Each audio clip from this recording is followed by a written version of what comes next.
לוי לייף TV.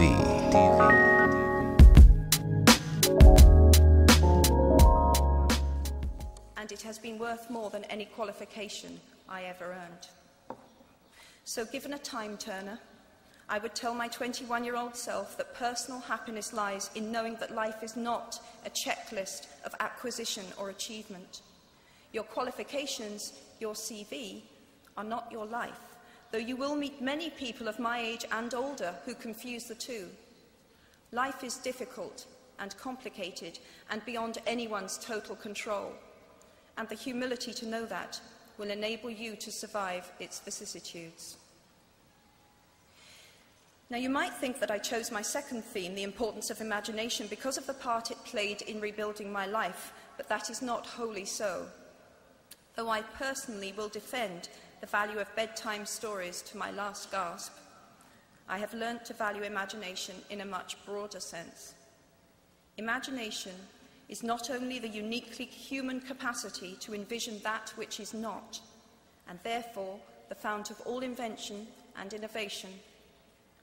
In its arguably most transformative and revelatory capacity, it is the power that enables us to empathize with humans whose experiences we have never shared. One of the greatest formative experiences of my life preceded Harry Potter, though it informed much of what I subsequently wrote in those books. This revelation came in the form of one of my earliest day jobs. Though I was sloping off to write stories during my lunch hours, I paid the rent in my early 20s by working at the African Research Department of Amnesty International's headquarters in London. There in my little office, I read hastily scribbled letters smuggled out of totalitarian regimes by men and women who were risking imprisonment to inform the outside world of what was happening to them. I saw photographs of those who had disappeared without trace, sent to amnesty by their desperate families and friends. I read the testimony of torture victims and saw pictures of their injuries. I opened handwritten, eyewitness accounts of summary trials and executions, of kidnappings and rapes. Many of my co-workers were ex-political prisoners, people who had been displaced from their homes or fled into exile because they had the temerity to speak against their governments. Visitors to our offices included those who had come to give information or to try and find out what had happened to those they had left behind. I shall never forget the African torture victim, a young man no older than I was at the time, who had become mentally ill after all he had endured in his homeland.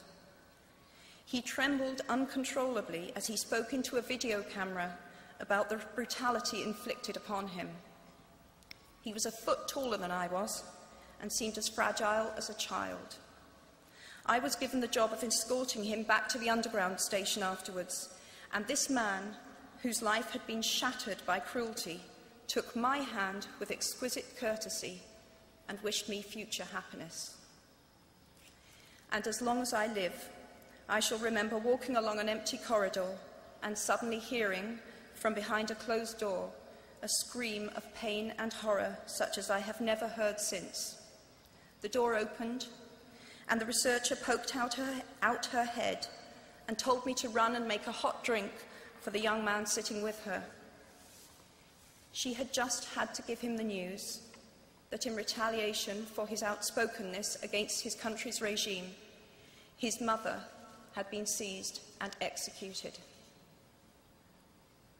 Every day of my working week in my early 20s, I was reminded how incredibly fortunate I was to live in a country with a democratically elected government, where legal representation and a public trial were the rights of everyone. Every day, I saw more evidence about the evils humankind will inflict on their fellow humans to gain or maintain power. I began to have nightmares, literal nightmares, about some of the things I saw, heard, and read.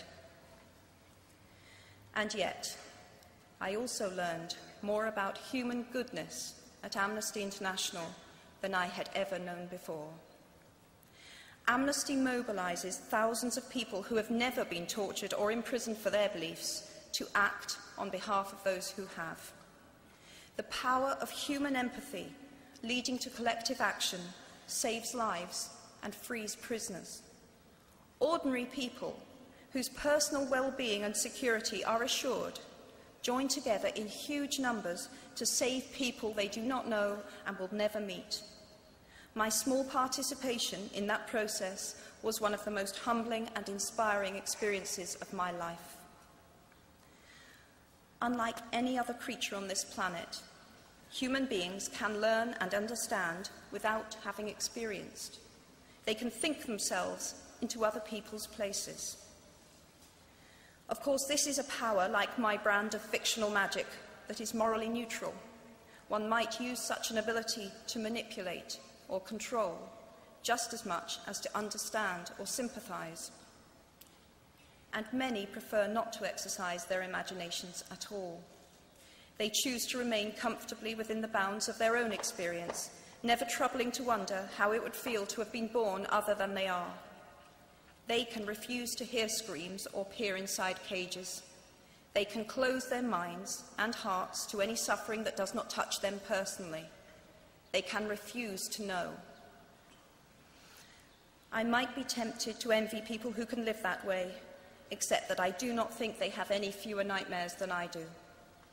Choosing to live in narrow spaces leads to a form of mental agoraphobia, and that brings its own terrors.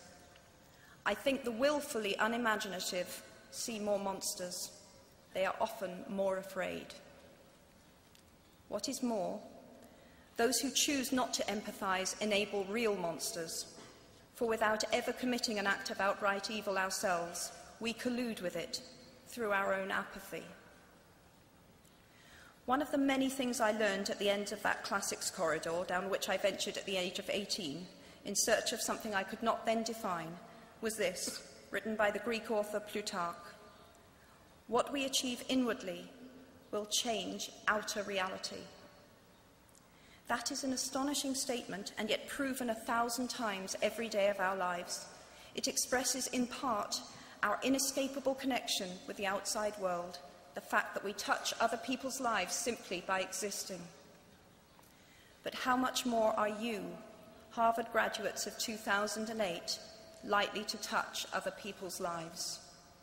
Your intelligence, your capacity for hard work, the education you have earned and received give you unique status and unique responsibilities. Even your nationality sets you apart. The great majority of you belong to the world's only remaining superpower. The way you vote, the way you live, the way you protest, the pressure you bring to bear on your government has an impact way beyond your borders. That is your privilege and your burden. If you choose to use your status and influence to raise your voice on behalf of those who have no voice, if you choose to identify not only with the powerful but with the powerless, if you retain the ability to imagine yourself into the lives of those who do not have your advantages, then it will not only be your proud families who celebrate your existence, but thousands and millions of people whose reality you have helped change. We do not need magic to transform our world. We carry all the power we need inside ourselves already. We have the power to imagine better. I am nearly finished. I have one last hope for you, which is something that I already had at 21. The friends with whom I sat on graduation day have been my friends for life. They are my children's godparents, the people to whom I've been able to turn in times of real trouble, people who have been kind enough not to sue me when I took their names for Death Eaters.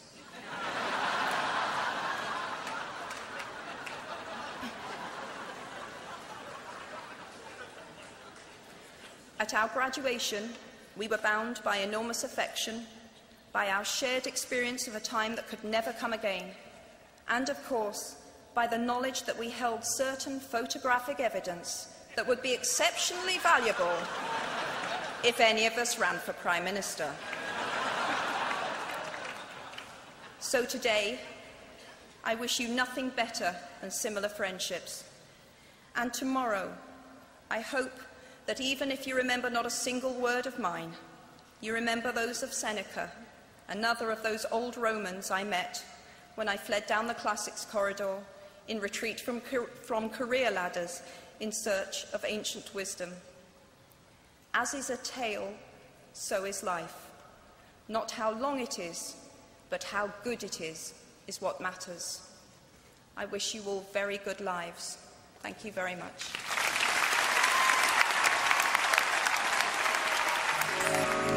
Live Life TV.